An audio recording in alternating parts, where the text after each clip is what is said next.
Hello everyone, welcome to my YouTube channel. तो आज मैं आपको आरआरबी की स्ट्रेटजी बताऊंगी।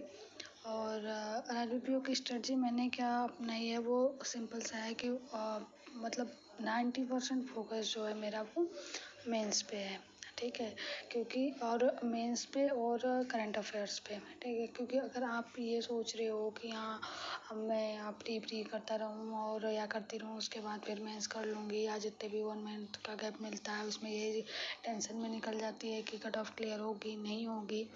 मतलब बहुत सारी चीज़ें होती हैं। जब आप एग्ज़ाम दोगे, अगर आप इग्नोर हो तो फिर आप उस चीज़ को फील करोगे जब आप एग्ज़ाम दे लोगे तब। और अगर आप रिपीटर हो तो आपको तो पता ही है कि क्या होता है।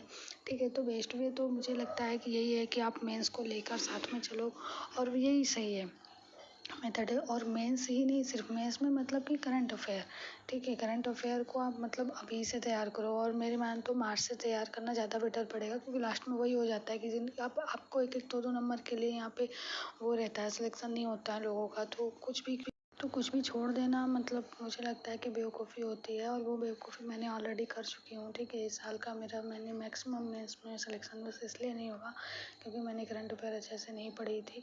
और भी बहुत सारी चीज़ें थी, वही कि रिजल्ट आएगा और तब मैं देखूँगी, तब कर लूँगी। मेंस का कर रही थी, ज़्यादा नहीं किया, ज़्यादा फोकस के साथ नहीं किया था, बहुत सारी चीज़ें कॉन्सेप्ट लैग कर गई मैं, तो इसलिए नहीं हुआ। ठीक है, तो प्री क्वालिफाई करना कोई बहुत बिग डील नहीं होती है आप अगर पढ़ रहे हो तो, लेकिन बिग डील होती है अगर आप मेंस क्वालिफाई नहीं कर पाते हो तो, क्योंकि आप होप लगाए बैठे हो ना, पूरे साल आप प्री क्वालिफाई करते हो, फिर मेंस में जाते हो वो, और आप जनवरी फरवरी में आके आपको ये फील होता है कि हाँ आपका मेंस क्वालिफाई नहीं हुआ, इंटरव्यू क्वालिफाई नहीं हुआ, तो ये मतलब it's a so painful I think कि। और वो पेन मैंने जो इस साल फेस किया है ना, रियली मतलब मुझे बहुत गंदा फील हो रहा है कि मैंने क्यों पढ़ाई नहीं की। तो मैं वो कोशिश करूँगी कि इस साल वो गलती ना हो। बाकी रेस्ट लक की बात भी होती है, बट मेहनत फर्स्ट आई थिंक, प्रीफर हमेशा मेहनत को करना चाहिए।